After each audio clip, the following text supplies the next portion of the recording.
नमस्कार, सुप्रभात। मैं सुधा सक्सेना।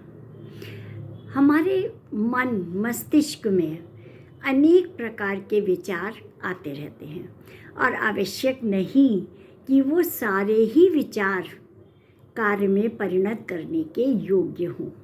क्यों? क्योंकि संभव ही नहीं है कि हर विचार हमारे लिए हितकारी हो और हमारी परिस्थितियों के अनुसार हमें कौन से विचारों का अनुकरण करना है या अनुसरण करना है, किन विचारों को कार्यान्वित करना है, इसको ही हम मन की शुद्धि कहते हैं। वह काट छांट करके जिन विचारों को हम सबके हित में है अपनाते हैं, वो मन की शुद्धि कहलाता है। आइए आज मन की शुद्धि पर ही कुछ विचार करते हैं। मन आत्मा का एक अद्भुत स्वरूप है जो हमारे मस्तिष्क में क्रियाशील है। मन ही शरीर के आंतरिक स्वरूप तथा प्रकृति रूपी बाहरी स्वरूप के मध्य की कड़ी है, जो हमें दोनों रूपों का साक्षात बोध कराता है। मन ही हमें प्रत्येक वस्तु के महत्व को समझाता है और इच्छाएं जागृत करता है, प्रायश्चित कराता है और आत्मा और परमात्मा की ओर ले जाने का मार्ग भी प्रशस्त करता है। मन आत्मा, परमात्मा और ईश्वर का अंश है, जिसे नियंत्रित करना अर्थात मानव जीवन से मुक्ति प्राप्त करना है। कहने का तात्पर्य यह है कि जब आप मन को जीत लेंगे, मन को नियंत्रित कर लेंगे, अपने विचारों में काट छांट कर लेंगे, तब ही आप आत्मा, परमात्मा और ईश्वर के संपर्क में आ सकते हैं।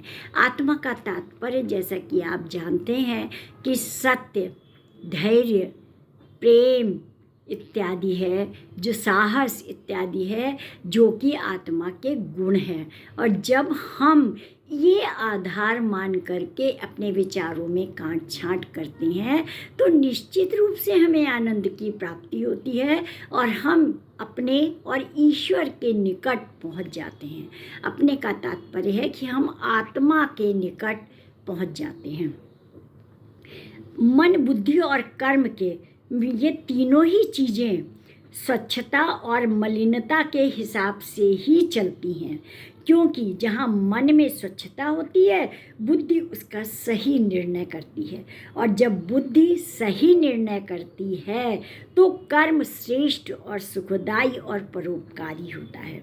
गीता में श्री कृष्ण भगवान ने कहा कि हे अर्जुन, मन की मलिनता मनुष्य को पूर्ण और दैवीय संस्कारों से दूर ले जाती है। यह व्यक्ति कभी भी ना तो अपने बारे में और ना ही दूसरों के बारे में हितकारी सोच सकता है। स्वच्छता व शुद्धि किसी भी चीज़ की असली पहचान होती है। मन की शुद्धि सब तीर्थों से उत्तम तीर्थ है। केवल शरीर से जल में डुबकी लगा लेना ही स्नान नहीं कहलाता है। जिससे मन और इंद्रियों को वश में करके स्नान किया है, वास्तव में उसी का स्नान सफल माना जाता है। मन में चिंताओं का कूड़ा करकट और बुरे संस्कारों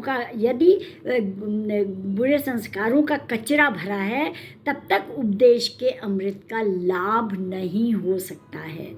उपदेश का अमृत यदि प्राप्त करना है तो मन को शुद्ध करना होगा, चिंताओं और बुरे संस्कार को नष्ट करना होगा, तभी ईश्वर का नाम वहाँ पर मन में चमक सकता है और तभी सुख और आनंद की ज्योति जग सकती है। बहुत ही सरल और सहज बात है कि यदि हम आत्मा के नज़दीक जाना चाहते हैं तो हमें अपने विचारों की शुद्धता पर ध्यान देना होगा, विवेकपूर्ण ढंग से विचार करना होगा और प्रज्ञा का समुचित उपयोग करना होगा।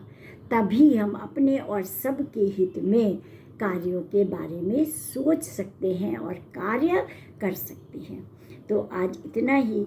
आप सब ने मेरे चैनल को लाइक और सब्सक्राइब किया है, उसके लिए आपका अतिशय धन्यवाद। नमस्कार।